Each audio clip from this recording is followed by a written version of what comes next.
Carta aos Hebreus, capítulo 9. Vamos ler a partir do verso 7, ou melhor, o verso 7, o 11, o 12 e o 24. Glória a Deus. De antemão, agradecer a Deus por esta oportunidade. Estive aqui há uns 3 anos atrás, eu acho, no Congresso de Jovens, e eu lembro a mensagem que eu preguei, vencendo pela adoração. Foi isso? Vocês têm memória boa, né? Eu sei que vocês sabem. Vou puxar uma sardinha para vocês, né? E é um privilégio voltar a essa casa, e eu quero pedir a paciência dos irmãos hoje comigo, porque eu acho que eu vou ficar bem gripado. E a primeira coisa que afeta é a garganta. Então ore por mim, tenha um pouco de paciência, eu vou ser bem calminho para economizar para o final, tá bom? Vocês estão felizes com Jesus? Digam amém. Amém! Pastor da igreja, pastor Eliseu, Deus abençoe, muito obrigado por esta oportunidade. Deus abençoe o Senhor e a sua casa, em nome de Jesus. Aos líderes de jovens, obrigado pela oportunidade. Deus continue abençoando e prosperando vocês de uma forma especial, em nome de Jesus. Aos jovens, Deus abençoe vocês de uma forma especial. Obrigado por tamanha honra, por permitirem pregar com o congresso de vocês. Vocês são top demais. Muito obrigado. A igreja está aí, diga amém. Amém! Hebreus capítulo 9, versículo de número 7.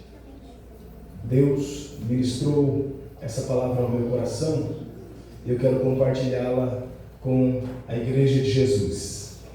Mas no segundo, apenas o sumo sacerdote, uma vez por ano, não sem sangue, o qual ele oferecia por si mesmo e pelos erros do povo. Versículo de número 11. Mas Cristo, ao vir como sacerdote, sumo sacerdote, das coisas boas que haviam de vir, por meio de um tabernáculo maior e mais perfeito, não feito por mãos, isto é, não desta construção. Versículo 12. Nem pelo sangue de bodes e novilhos, mas por seu próprio sangue, entrou uma vez por todas no santo lugar, tendo obtido eterna redenção. 24, para a gente encerrar, por favor.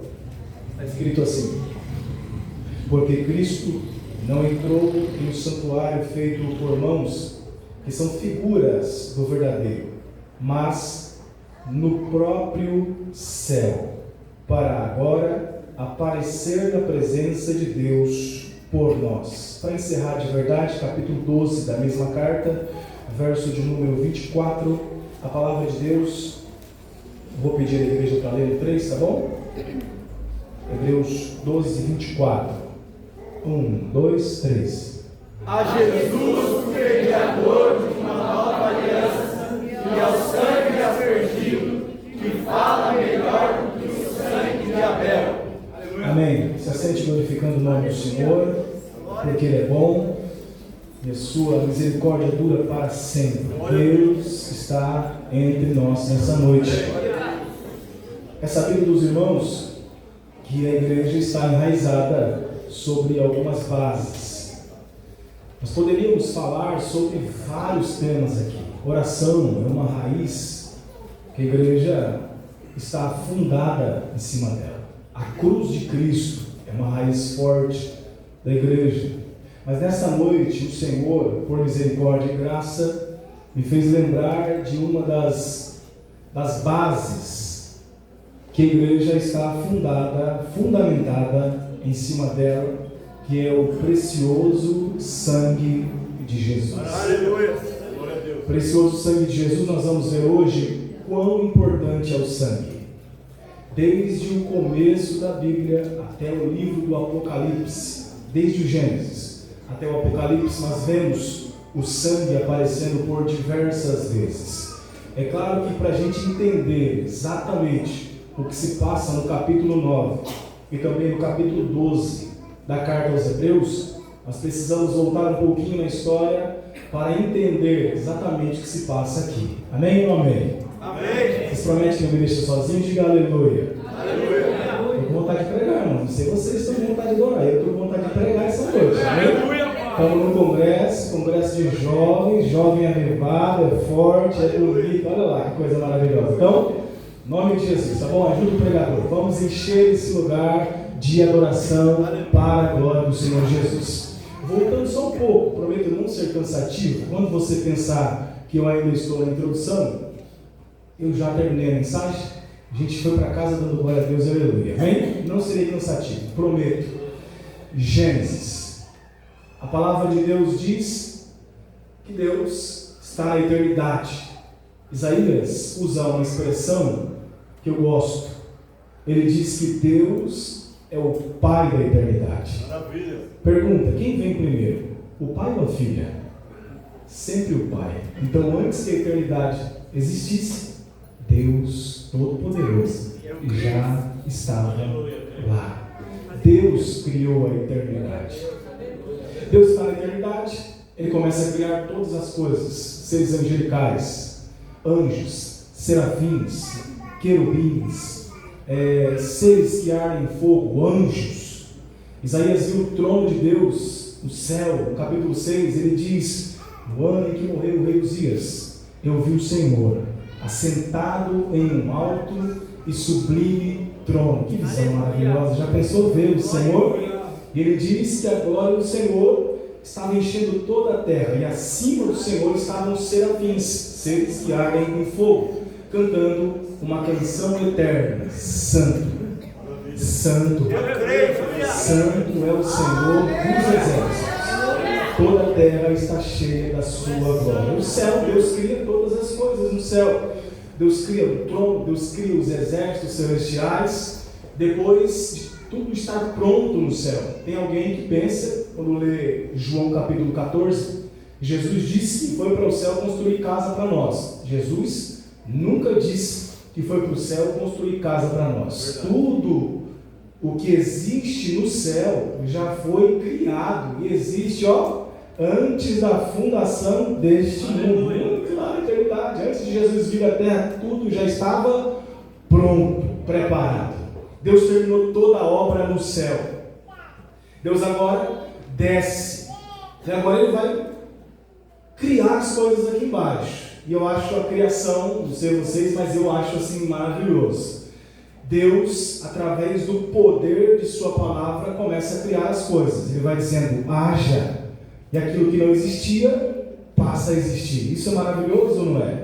Deus fala, e aquilo que não existia, passa a existir pelo poder da palavra de Deus. Ele é todo poderoso. Ele consegue fazer essas coisas sem matéria-prima, sem nada. Ele traz à existência o mundo, o universo, os planetas, as estrelas, são milhares de milhares, e a Bíblia diz que Ele chama cada uma por seu nome, e elas comparecem diante da sua presença. Deus é poderoso, não é, irmãos?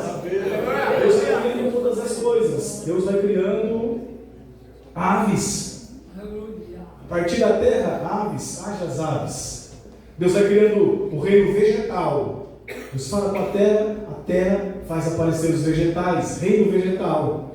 Deus vai criando, no quarto dia Deus cria sol e lua, sol para governar o dia, lua para governar a noite. No sexto dia, Deus vai criar a mais bela de toda a sua criação. Dá uma olhadinha para o lado aí, por favor, me ajuda a pregar. Eu sou pedagogo, irmãos, eu preciso de você me ajudando nessa aula. Olha para pelo menos 3 pessoas. Olha dentro do olho dele, diga assim: você não é pouca coisa.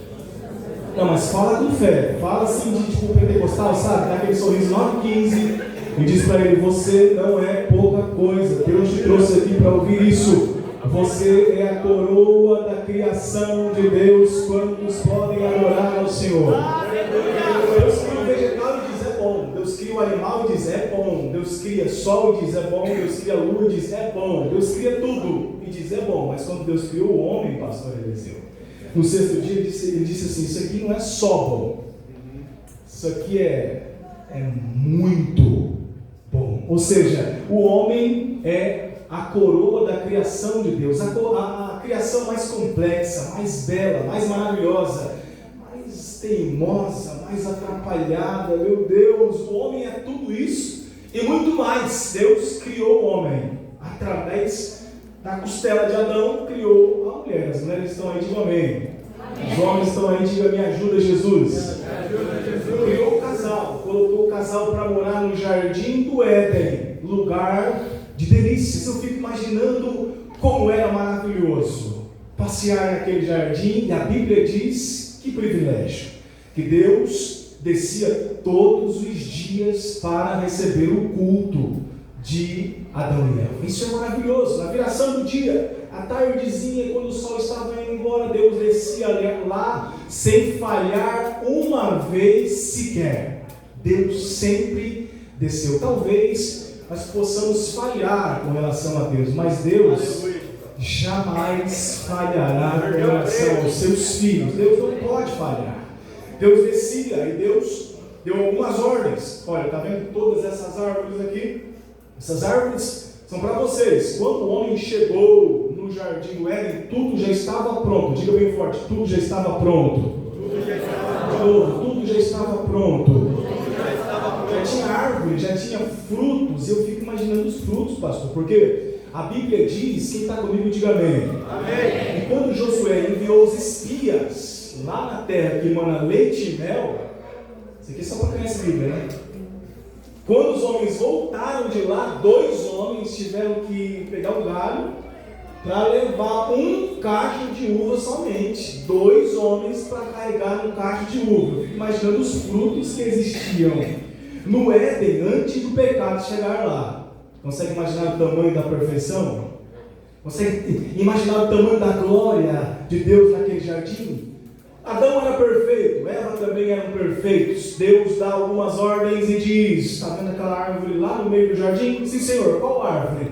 Árvore da vida. Essa árvore é de vocês. Vocês são eternos. Vocês podem se alimentar do fruto que gera eternidade, a árvore da vida. Mas aquela outra árvore que está no meio do jardim também é a árvore do conhecimento do bem e do mal. No dia em que vocês comerem desse fruto, vocês conhecerão a morte. Certamente morrerás. Diga bem forte: certamente morrerás.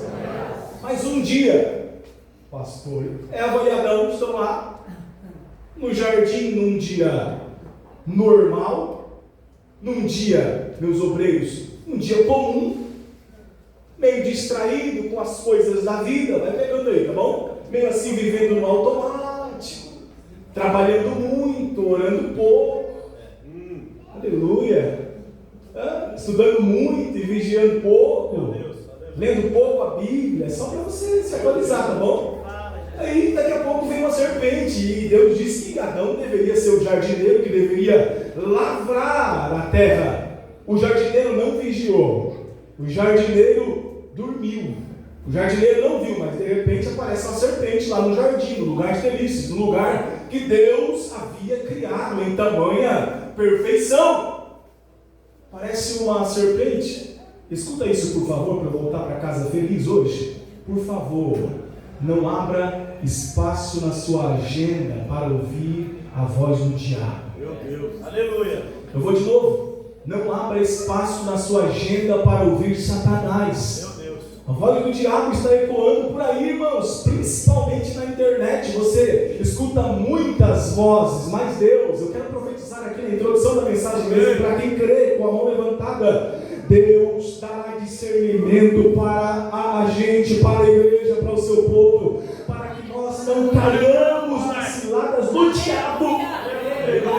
Ela estava tranquila, de repente ela abre um espaço para ouvir o diabo. A serpente chega lá e diz: oi. Está fazendo o que aí, Eva? Cuidando das coisas, os afazeres da casa. O que Deus disse? Deus disse, ela vai entregar. Deus disse que se comermos daquela árvore, certamente morreremos. Então, a serpente vai agora, pastor, relativizar a palavra de Deus. Por favor, escute isso quando você ver alguém, quando você escutar uma voz, na internet ou qualquer outro lugar, até mesmo na igreja, de alguém dizendo: não precisa de tudo isso. Meu Deus, aleluia. Para que esse exagero? Para que falar de santidade e tentar de alguma forma relativizar aquilo que Deus já disse? corre. Afasta-te desse, em nome de Jesus, porque aí há perigo. A Bíblia diz que, dá a entender, na verdade, que Eva, ao olhar para aquela árvore, já vou chegar no sangue, possivelmente sentia medo. Deus disse que eu vou morrer se eu tocar ou comer do fruto. Deus disse que eu vou morrer. De repente ela abre espaço na agenda e o diabo vem aqui no pé do ouvido. Meu Deus. Diz assim: Eva, tudo bem? Aquela mensagem do WhatsApp que chega tipo meia-noite. Para, eu sei que vocês entenderam. Vou de novo. Sabe aquela mensagem da madrugada? Ninguém está vendo. E o eco da voz da serpente que estava lá no jardim vem até o século 21 e diz: oi, tudo bem? O que fazes a essa hora, Eva? E aí a Eva abre a agenda para ouvir o diabo. E depois de ouvir, olha só, antes de ouvir a conversa, olhava para a árvore, morte. Mas depois de ouvir a conversa do diabo, a Bíblia diz que ela olha para a mesma árvore, que outrora era pecado, que outrora ela sentia medo. Agora ela olha para a mesma árvore e diz: que árvore maravilhosa. É forte, sim. Para se comer. E ela toma do fruto, desobedecendo a voz de Deus. Ela come do fruto, quebra a aliança, rompe o relacionamento com Deus. E a morte espiritual entra no mundo. Mas Deus, eu vou correr um pouquinho agora, que é misericordioso. Maravilha. Deus que é gracioso, e Ele está presente entre nós aqui esta noite. Deus que é grande em amor, e Deus não tem amor, Deus é o próprio amor. Ele desce lá de novo, porque Deus não abandona as suas criaturas depois que elas caem e pecam. Eu vou dizer de novo isso aqui para ver se alguém reage. Deus não abandona as suas criaturas ao léu depois que elas erram. Quem faz isso é o diabo. Ele te usa, ele te amassa, ele sapateia em você e depois te lança fora como se você fosse nada. Deus não faz isso. Meu Deus. Aleluia. Aí diga amém. Aleluia. Deus desce novamente, o primeiro missionário da história. Glória a Deus. O primeiro pregador da história, bendito seja o nome do Senhor. O primeiro enviado à terra como um grande missionário para pregar o quê? O Evangelho para Adão e Eva.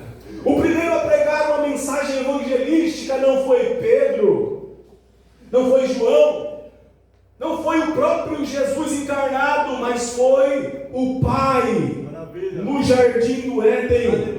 Para resgatar os seus filhos. Gênesis 3:15. Deus prega o Evangelho para aquele casal. E diz que em algum tempo vai nascer um. Aleluia. Que é poderoso. Para esmagar a cabeça da serpente. Quem crê nessa palavra, diga amém. E agora sigamos. Como é gracioso, misericordioso, amor.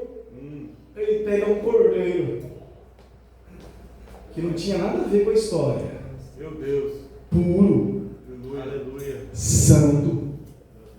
Imaculado e sem defeitos. E sacrifica no lugar de Adão e Eva. Eis o primeiro sacrifício da história. E com aquela roupagem ou aquela roupa ainda manchada de sangue, ele cobre as vergonhas de Adão e Eva. Maravilha. Quando você sai do Gênesis e vai para o Êxodo, você vai encontrar Moisés. Quem é Moisés? Moisés é o grande legislador de Israel. Moisés, em um dia, Deus o convidou, em uma linguagem simples, para subir ao Monte Sinai, e lá ele permaneceu 40 dias e 40 noites. Deus o envolveu em sua nuvem de glória. Deus convidou Moisés para entrar lá, de forma pedagógica para você entender. Deus pegou na mão de Moisés, e aqui eu começo a explicar Hebreus capítulo 9 e 12, levou em visão ao céu, e mostrou para ele um tabernáculo. Diga tabernáculo. Moisés estava no meio de um deserto, sim ou não? Moisés não tinha tantos recursos assim, apesar de terem saído do Egito com muito ouro e prata, mas não era tanto recurso assim. Deus olha para Moisés, escuta isso por favor. Deus olha para Moisés, o grande líder, que está no meio de um lugar infrutífero, no meio de um deserto, leva ele no céu, aleluia, mostra a grandeza do tabernáculo e diz: tem coragem de construir um desses para mim lá no meio do deserto? Glória a Deus. Porque eu quero voltar a me relacionar com o meu povo. Você pode levantar as mãos para os céus para receber uma palavra? A gente já volta. Mais alto que você puder, em nome de Jesus. Deus está com saudade de alguém aqui. Eu vou repetir isso de novo porque eu senti a graça de Deus. Deus está com saudade de alguém aqui. Sabe aqueles momentos, irmãos? Escuta por favor, que você lavava a louça e falava em línguas estranhas e orava ao Senhor. Deus está com saudade deste tempo. Que você lia a Bíblia e você achava que era só uma leitura. Não. Era um relacionamento profundo e íntimo com Deus. Deus estava criando raízes em você profundas e você não entendeu. Deus está com saudade de alguém que se ajoelhava dentro da cama e orava horas a fio. Deus está com saudade de alguém. Aleluia.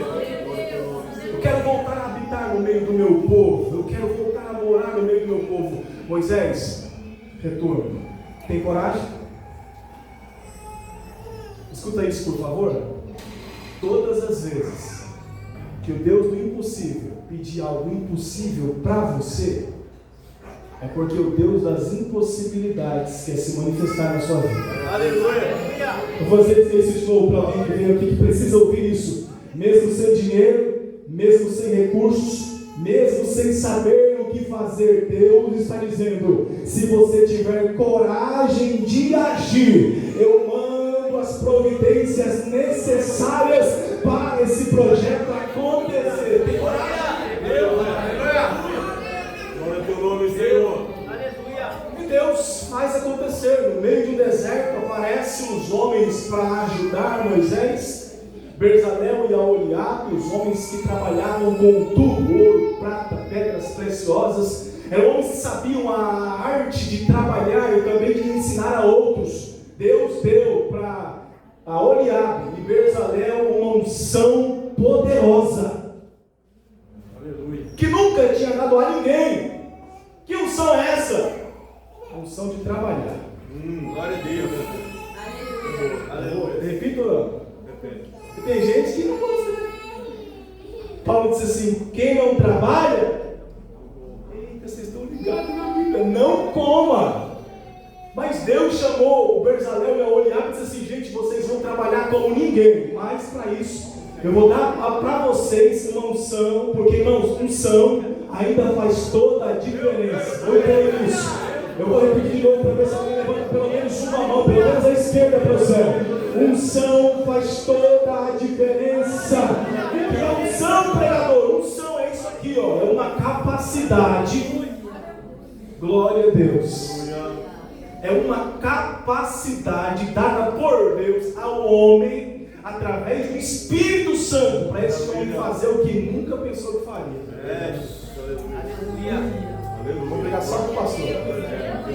Pastor, o que é unção? Unção é uma capacidade dada por Deus através do Espírito ao homem, para esse homem fazer o que nunca pensou que faria.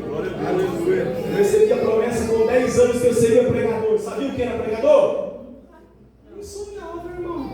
Pregador o quê? Deus falou, irmãos. Depois de 10 anos, com 20 anos está lá a promessa de Deus se cumprindo, porque tudo aquilo que Deus fala acontece mais cedo ou mais tarde. A promessa de Deus vai se cumprir.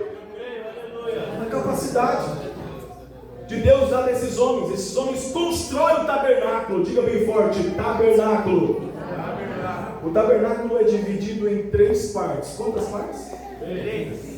Pátio, lugar santo E Santo dos Santos, Santíssimo. Muito obrigado, pastor. Quando você entra no tabernáculo, no pátio, muita gente podia entrar. No lugar santo era mais restrito, só alguns poderiam entrar. No lugar santo dos santos, onde Deus, meu Deus, se manifestava em cima da arca do propiciatório, entre os dois querubins, sua glória estava lá. Quando ele entrava ali, irmãos, imagina a cena, começa a imaginar, Hebreus capítulo 9 está rolando aqui. Aleluia. O sumo sacerdote tinha uma oportunidade única de entrar no lugar santo dos santos, uma vez por ano. Ele tinha que ir até o altar de sacrifício, oferecer um sacrifício perfeito. A partir dali, ele pega o sangue do animal que foi oferecido, aleluia, o sangue puro, sem mancha, aleluia, imaculado, santo. Ele pega em uma bacia de prata, ele olha em direção ao Santo dos Santos, e ele sabe que Deus está o aguardando lá. Glória. Aleluia. Ele pega o sangue, não assim com desleixo, não assim com desrespeito, mas com muita, glória a Deus, glória a Deus, com muita reverência. Ele pega o sangue do cordeiro que morreu no lugar dele. Aleluia. Aleluia. Ele vai entrando no tabernáculo, ele passa pelo pátio, ele recebe a bênção do altar do sacrifício e apresenta a cruz de Cristo, onde o cordeiro morreu em nosso lugar com uma morte substitutiva. Aleluia. Ele anda mais um pouco, glória a Deus, ele encontra a bacia de bronze. Na bacia de bronze, os sacerdotes se lavavam as mãos e os pés poeirentos no deserto, para poder entrar no lugar santo. Coisa linda. Eu queria ter voz aqui para cantar, vocês iam ver que era cantar, viu? Vocês iam ver. Canto muito, pastor. Eu fico no canto ali quietinho, assim. Não canto, só fico no canto. Mas tem um hino da harpa que diz que no céu não entra pecado. Por isso eles se lavavam ali na bacia de bronze. Perceba, por favor, os que estão atentos, que fora do lugar santo e santíssimo, ou santo dos santos, os utensílios são todos feitos de bronze. Por quê? Porque bronze na Bíblia representa juízo. Então no pátio, glória a Deus, bendito seja o nome do Senhor, é onde o juízo de Deus mata o cordeiro. Esmaga o cordeiro, sacrifica o cordeiro, e ele morre em uma morte, como eu já disse, substitutiva. Ele vai entrando, ele passa pela bacia, ele rompe a primeira cortina, e ao romper as primeiras 5 colunas e a primeira cortina, ele encontra do lado direito a mesa com os pães da proposição. Diga amém. Amém. Glória a Deus. Jesus disse assim, ó: eu sou o pão da vida. Aquele que se alimenta de mim nunca morrerá, mas vai ter vida abundante e eterna. Jesus é o pão. Do lado esquerdo você tem um candelabro de ouro com 7 hastes vazadas no meio. Qual era a regra para deixar o candelabro aceso? Não havia luz ali. A única luz emanente que existia dentro do tabernáculo para os atentos era a luz que vinha do candelabro. Jesus também falou sobre isso. Ele disse assim, ó, não sei você, mas eu já estou quase voando. Eu sou a luz do mundo. Todo mundo sabe que para o candelabro funcionar era preciso colocar ali azeite. E todo mundo sabe, meus queridos amigos jovens, que o azeite no Antigo Testamento representa o Espírito Santo. Então, para a luz brilhar, aleluia, para a luz clarear, para que haja luz onde o candelabro chegar, é necessário receber azeite na cabeça, ou seja, ser cheio e revestido do poder do Espírito, porque senão não há luz. Mas existia uma outra coisa que era fazia com que o candelabro ficasse aceso? Primeiro, azeite. Segundo, diga bem forte, pavio. Pavio. Diga mais forte, pavio. Pavio. Se o azeite representa o Espírito, bendito seja o nome do Senhor, glória a Deus, que faz com que o candelabro fique aceso, a gente já vai terminar. Então quem é o pavio? E também em sua função, maravilha, maravilha, ele faz com que o candelabro permaneça aceso. O candelabro, o pavio é molhado dentro do azeite. Aleluia. E coloca-se fogo nele. Mas qual é o processo para colocar o pavio lá dentro? Primeiro, o pavio é medido. Diga bem forte para alguém assim, sabe quem é o pavio? Não fala comigo não, fala como um pentecostal de verdade. Fala assim, sabe quem é o pavio? O pavio é você, crente. Está com medo de falar agora? Fala bem forte para ele, dá um sorriso, 9:15, pentecostal e diga, o pavio é você, crente. Então qual é o processo para se colocar o pavio no lugar onde Deus quer? Olha isso extraordinário, pastor. Para o pavio caber lá, primeiro o sacerdote vem com todo carinho e cuidado e mede ele, quando ele está no tamanho perfeito. Deus diz assim, está quase pronto. Já foi medido. Meu Deus, aleluia. Já tirei umas aparas aqui. Já dei uma serrada aqui. Já passei a tesoura onde estava sobrando algumas coisas. Aleluia.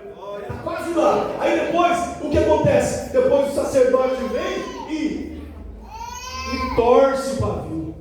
Meu Deus. E o pavio diz, não aguento mais. Se Deus diz na minha boca, aguenta. Você aguenta mais pavio de Deus, sabe por quê? Porque diz a palavra de Deus que Deus não dá uma prova para a gente que a gente não possa suportar, e com a prova também trará o escape. Quem pode adorar o nome do Senhor? Olha só que extraordinário isso aqui, ó. Sabe por que você não chegou ainda no lugar onde você sonha? Eu queria entrar naquela empresa, eu queria ter aquele carro. Sabe por que você não entrou lá ainda? Porque você ainda não foi medido, não foi torcido para caber no lugar onde Deus quer te colocar. Maravilha, Escuta isso, por favor, para ir para casa feliz. Se você chegar nesse lugar hoje, você envergonha o nome de Deus. Mas se você passar pelo processo de Deus, oh glória! Se você passar pela prensa, se você passar no processo, mais cedo ou mais tarde, Deus tem um lugar maravilhoso preparado para você. Na frente, antes da cortina, o altar de incenso, oração, adoração, depois do véu grosso. Nessa hora, irmãos, o sumo sacerdote já está batendo as pernas. Sangue nas mãos, numa bacia, ele já estava. Se fosse eu, estava tremendo de medo, porque ele sabe que ele não pode cometer nenhuma falha, nenhum deslize na roupa, no ritual, ou todo o cuidado com o sangue para entrar lá e ver a glória de Deus que estava aguardando lá. Ele vai enfrentar Deus. Imagina você, tamanha responsabilidade. Se fosse você, Deus está lá me esperando, meu amigo. E aí, e se eu errei alguma coisa e não percebi? Irmãos, os sacerdotes nem dormiam na noite anterior para não sonhar uma coisa estranha e no outro dia entrar lá. Escute isso, por favor. A única coisa que dava autorização, que era o ingresso, isso aqui é maravilhoso, para o sumo sacerdote entrar no lugar santo dos santos e ter relacionamento com a glória de Deus, a única coisa que ele não podia esquecer era o sangue. Aleluia. Ele podia esquecer um montão de coisa, mas não poderia jamais, de maneira alguma, entrar naquele ambiente santo sem o sangue do Cordeiro em suas mãos. O sangue era a autorização, era o ingresso que ele tinha para entrar lá. Quando o sangue entrava lá com o sumo sacerdote, ele pegava com o polegar direito, olhava o sangue, aleluia, e passava sobre o propiciatório, a tampa da arca, entre os dois querubins, e Deus lá no céu, Aleluia. os pecados de todo Israel acabaram de ser todos perdoados pelo poder do sangue deste Cordeiro que morreu em nosso lugar. Você pode levantar as mãos para os céus? Esse Cordeiro está presente aqui em nosso meio. Esse sangue de Jesus que ainda tem poder está sendo manifestado em nosso meio essa noite. Aleluia! Então o sangue que salva, o sangue que purifica, o sangue que santifica, o sangue do Cordeiro que foi derramado em nosso favor. Em Levítico 16, na grande festa, o Cordeiro morre em seu lugar, porque ele sabia que você não ia aguentar.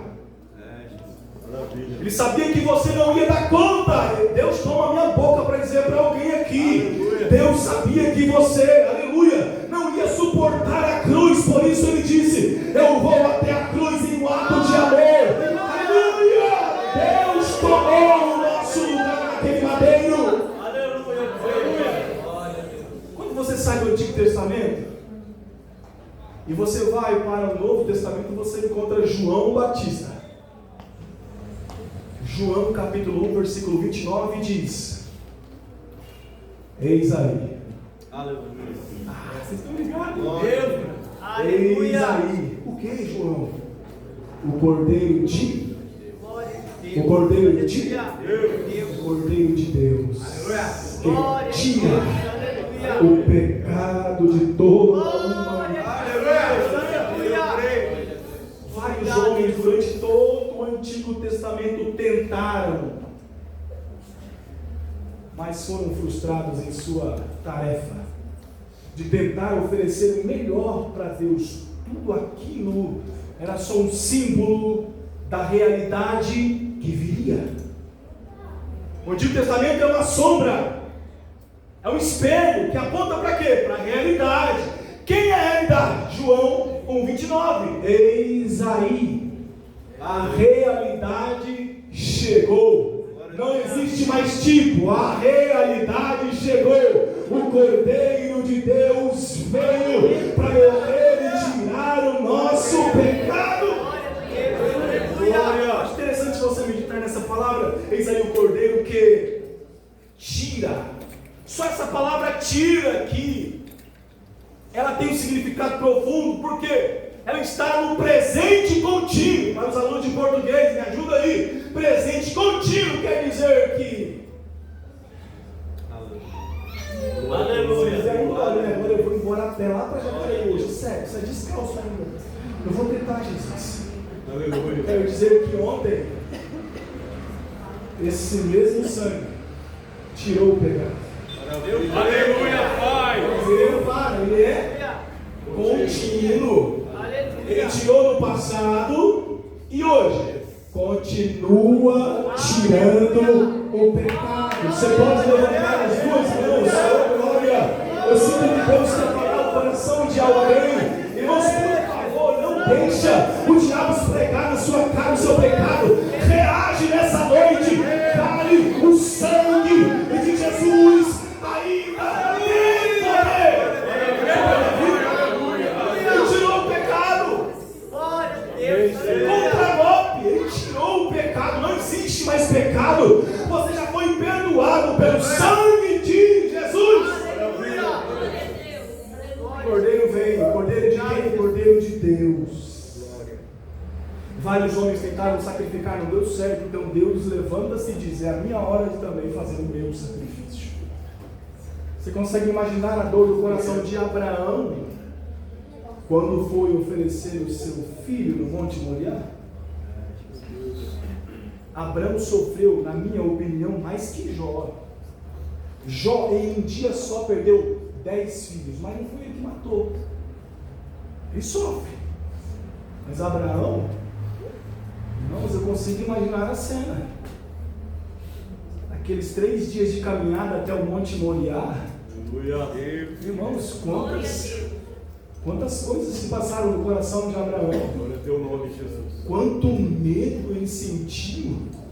Mas glória a Deus pela fé de Abraão. Sabe por quê? Porque a carta aos Hebreus diz que ele cria, mesmo que o menino tivesse morto, ele o ressuscitaria à morte para a glória de Deus. Consegue imaginar o coração de Deus agora como está sofrendo? Porque você acha que só Jesus sofreu, ele veio, apanhou e tal. E o Pai, ao entregar o seu Filho por amor à raça humana. Quando o Pai sofreu, a parábola de Lucas 15 retrata muito bem isso. Quando o jovem pediu herança e foi embora, imagine o coração do pai, que todos os dias ficava lá na janela assim, ó, quando será que volta? Sofrendo. O pai, ao entregar o seu filho para morrer uma morte vicária em nosso lugar e derramar o seu precioso sangue, sofreu absurdamente. Mas ele não retém filho, ele entrega o filho. Mesmo sendo a coisa mais preciosa que o Pai tinha. Ele entregou o seu filho para morrer em seu lugar. Quantos podem adorar a Deus nessa noite? Obrigado, Jesus. Jesus começa a ir em direção ao Calvário. 5 minutos. Jesus vai derramando o seu sangue em alguns lugares específicos. O primeiro lugar que Jesus derramou o seu sangue foi no Getsemane. Diga bem forte, Getsemane. Getsemane, igual ao tabernáculo, se divide em 3 partes. Não sei se vocês perceberam, mas pátio, santo, santo dos santos. Jesus pega os discípulos e diz: gente, vamos orar. Porque hoje, quinta-feira à noite, está difícil para mim. Orem por mim, me ajudem em oração. Leva-os discípulos para orar. Escuta isso, por favor. Quando chegar a fase do seu Getsemane, você vai tentar levar alguns amigos com você. Meu Deus. Mas quando eles chegarem lá, É forte isso aí. Aleluia. eles dormirão. Por É quê? forte, aleluia. Porque o seu Getsemane é você Glória e Deus Glória a e Deus. mais ninguém. Aleluia.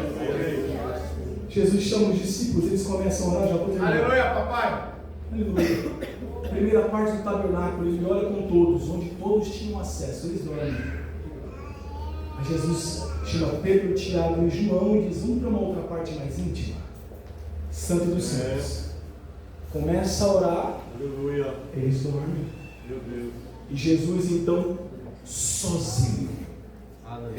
Como diz o profeta Isaías, o Senhor sozinho deveria pisar o lagar. Glória a Deus. Qual a regra máxima que eu disse para os irmãos que o sacerdote não poderia esquecer de forma alguma para entrar no lugar santo dos santos? Vocês estão ligados? Então Jesus deixa um povo aqui no pátio, depois ele entra no lugar santo, depois ele vai sozinho como sacrifício. Aleluia. E também como ofertante. Glória a Deus. E diz a Bíblia que ele ora intensamente e de repente ele passa a mão na testa assim, ó. Sangue. Segundo lugar que Jesus derramou o seu sangue, quando ele está sendo julgado por Pilatos. Já estava nos Salmos que nas suas costas se faria grandes buracos, mais de 400 buracos foram abertos nas costas de Jesus, tudo isso por amor à sua alma. Sangue para todo lado, depois de apanhar do carrasco, ele é tirado de lá, o sangue de Jesus está sendo derramado. Ele vai em direção ao Gólgota, depois de receber coroa de espinho na cabeça, sangue para todo lado.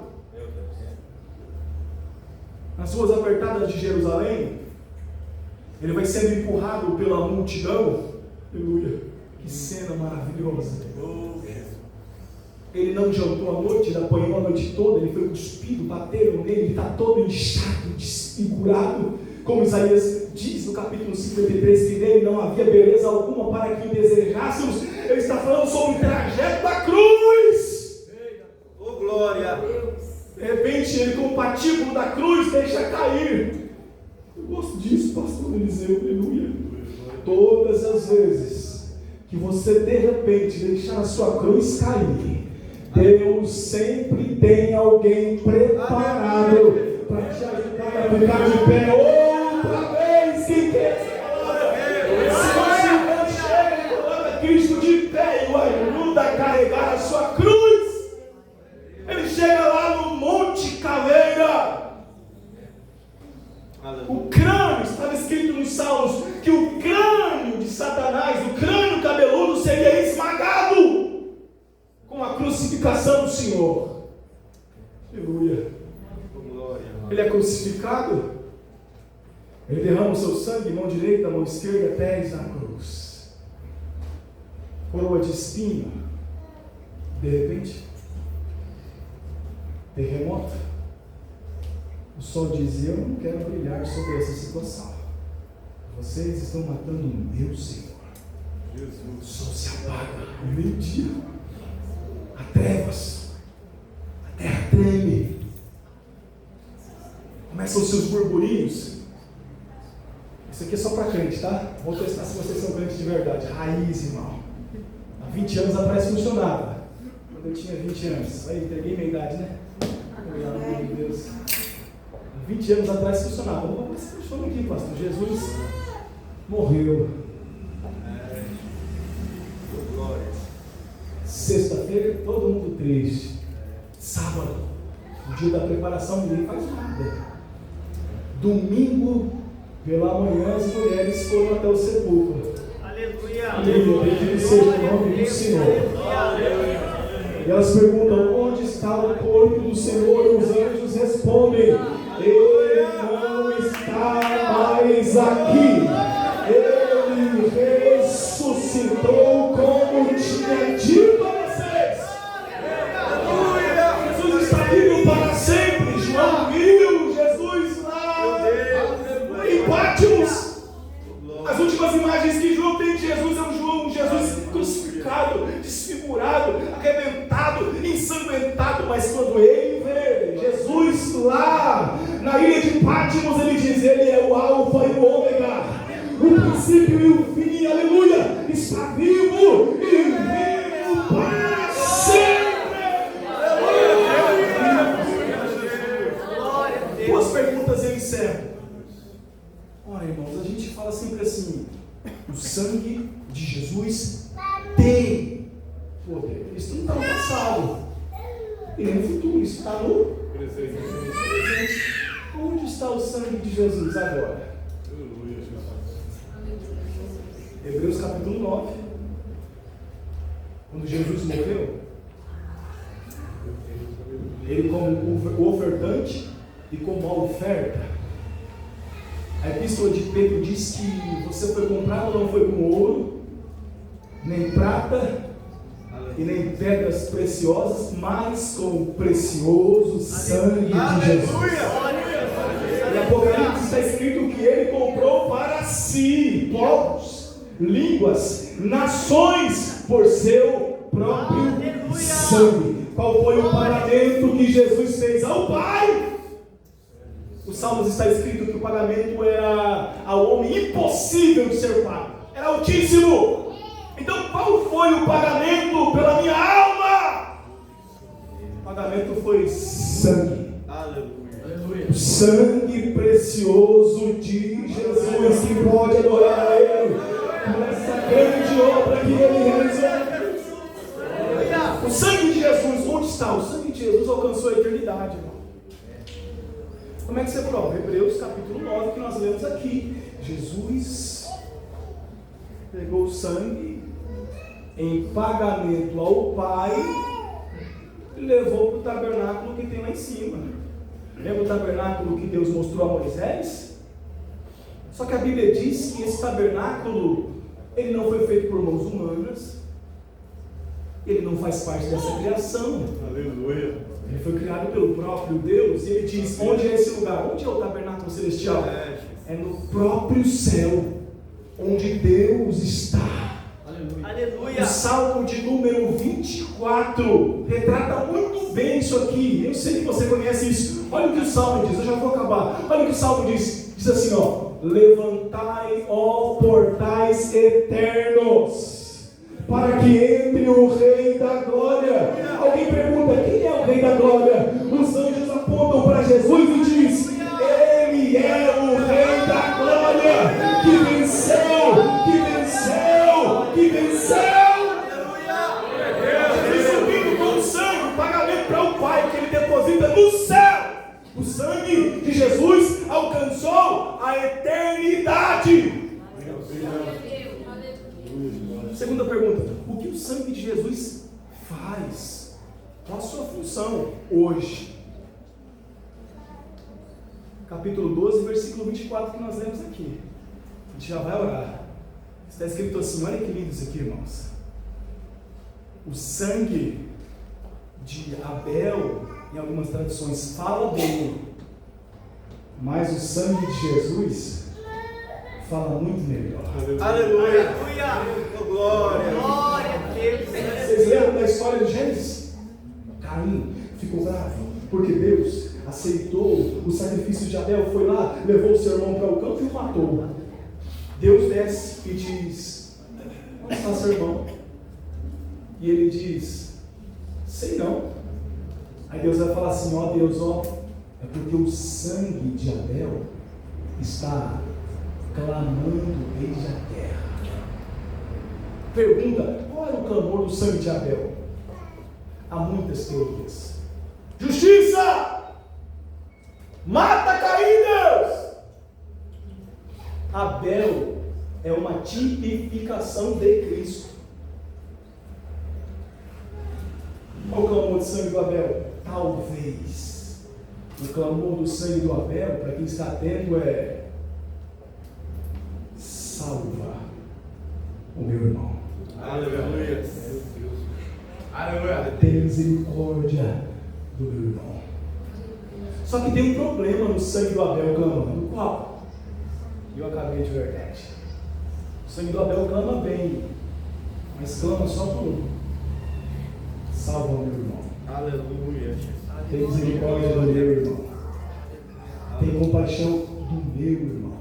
Aí o texto diz que o sangue de Jesus clama muito melhor. Por quê? Se o sangue do Abel clama só por um, Aleluia! você coloca de pé, por favor. Eu creio! Aleluia! Aleluia. Oh, Jesus maravilhoso! Se o sangue do Abel clama só por um, o sangue de Jesus, o Cordeiro de Deus, clama por toda a humanidade, dizendo: